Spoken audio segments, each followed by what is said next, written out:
So hello, this is Coffee with Kim, and we are excited to have Sage maybe with us. Mhm. How are you doing, Sage? I'm doing really good. How about you? Doing really good. So, all right, I'm going to let you tell us a little bit about yourself. What tribe are you from? Where do you live? And then how about the medium in which you work? I'm Sage Maybe. I'm 21 years old. I'm Northern Arapaho in Seneca. I'm part of the Northern Arapaho tribe more so, and I do mostly beadwork is what I do. More particularly a little bit of leather work in that sort of system. More like things that no one really makes anymore because they're just too hard to make now. It's that sort of I'm thing. so interested in that because, I'm a beater. I've Mhm. beaded in the past. I can't say that I'm as good as you, I don't know but about that.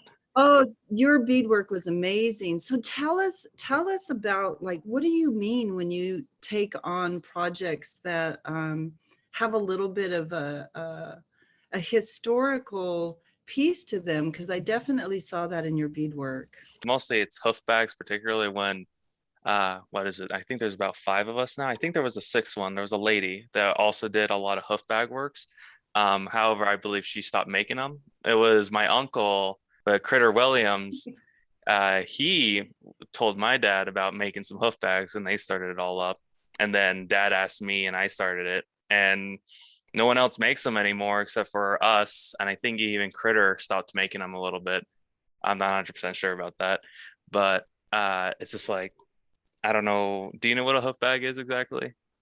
I am so excited to hear you tell us what a hoof Okay. bag is. So a hoof bag is pretty much it can be from an antelope, a elk, or a buffalo, particularly, or at least those are the most common ones we use. And it's where we take the feet of these animals and we sew them to form the container. You'll often see the hooves of the animal itself at the very bottom of the bag or around it. Mhm. More particularly for like the buffalo, it's the dew claws because their hooves are just too big and too intense to just even like to work with it.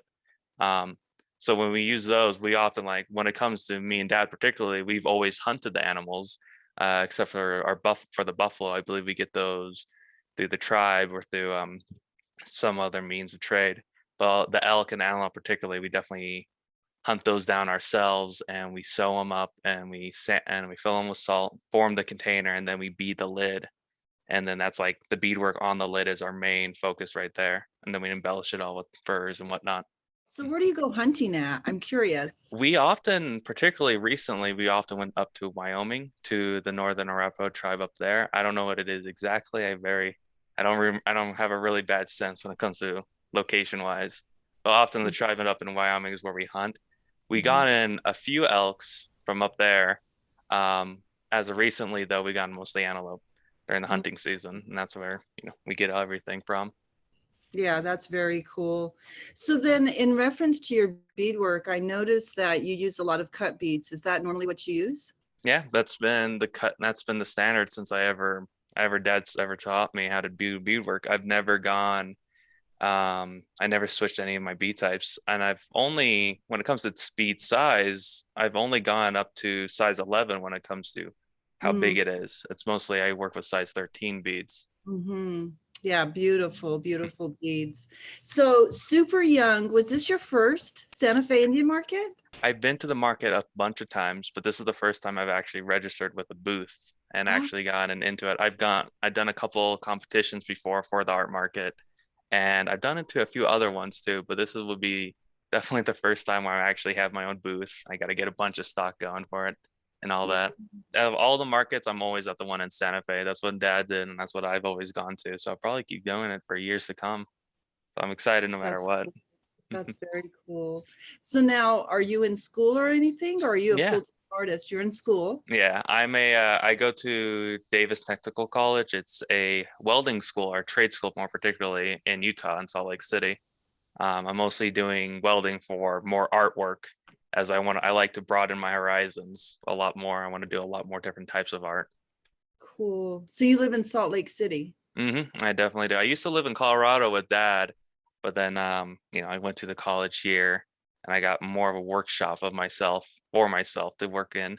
So I've been Uh, mostly, definitely more of a reason why I wanted to come up here. That's very cool. So what other projects are you working on? I've been mostly, well, for particularly for the market, I've been mostly, I want to work on a little bit more bigger pieces. I've been working on hats more particularly so, like, well, this one, Oh, I I've shown love it your before. hats. Yeah. I'm actually surprised how well this came out. I was first time I ever beaded a rim on a hat. I'm definitely gonna make more of these, but I definitely want to do a little bit more work to these hats, per se. Maybe add a little bit more embellishments. But I definitely enjoy them quite a lot.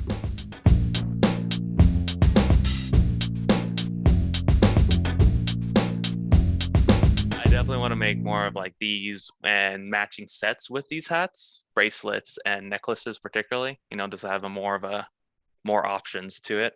But Yeah. besides those, I would definitely like personally I like going bigger projects. I like making bigger and bigger things.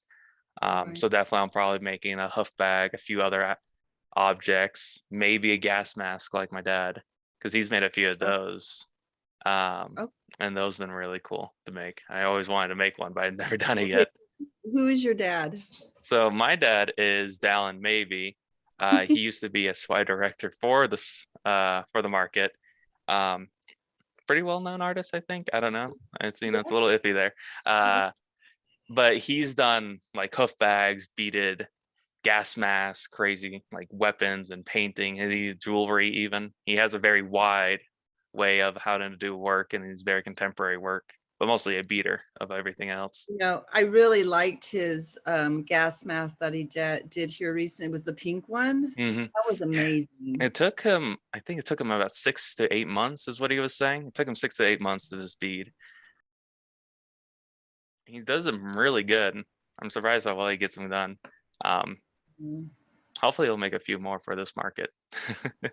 Well, and uh, what I love about that is it's really a depiction of what we've been through as far as wearing these masks, just this time and being in COVID. And yeah, and so we were actually looking at ornate masks when we were doing virtual Indian market last August. And so to see your dad have produced one during that time frame, and then when it came out, it was amazing. yeah, no, he definitely a perfect moment for it. He's been because they done what Naomi, Bevo, and Dad, they both did a gas mask together about 5 years ago, 5 years back, I'd say 5 or 6, and they haven't never done it Mhm. again until recently during the COVID. I'm like, this would be the perfect time to do it.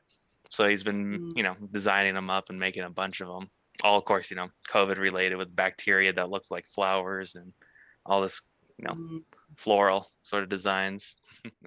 You are definitely a generation, as far as somebody who's come from an artist family. What is the most profound thing that you've learned from your father as a beater?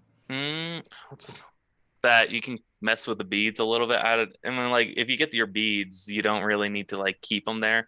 Multiple times, Dad has used bigger beads and then taken a Dremel and carved them to his size because he wanted to like form indent patterns or like locations, outlines, or teeth. Even his COVID mask one, um, I believe with the skull in the front, the teeth there are pearl beads that are like size nines, but he cut them in half with the Dremel and formed them to what he wanted. So that way they laid flat perfectly, but still have that outline of the teeth.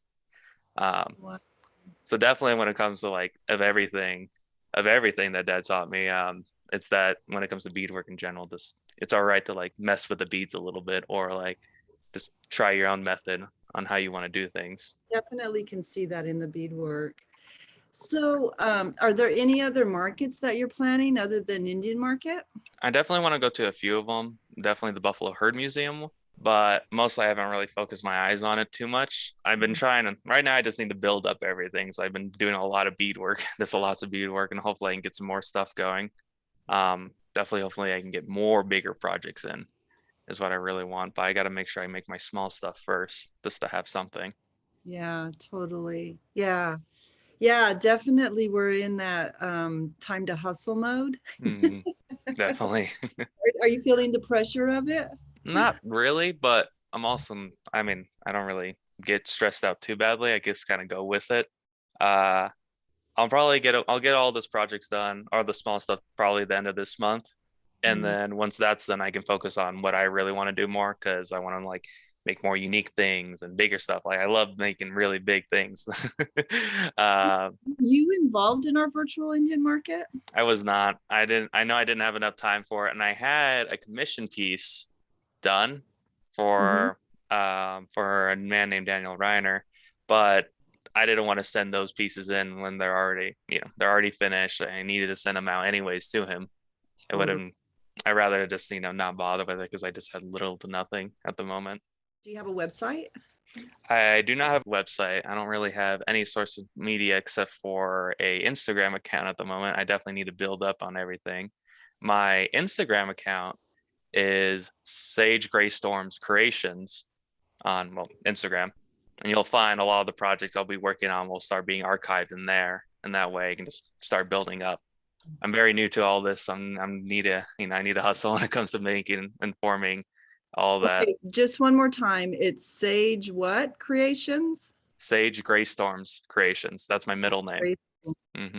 Okay, so Sage Gray Storms Creations on Instagram is where you can see his curation of his pieces, and definitely can reach out to him if there's anything that you'd like to ask for him to create for you. So Hmm. we're excited to have met you. We're looking forward to meeting you in person, and yeah, and so loved Alan, love his work, and so I'm excited that you have the opportunity to follow in his footsteps. Yeah, definitely. It's been a good process. I just wanted to say that and say thank you.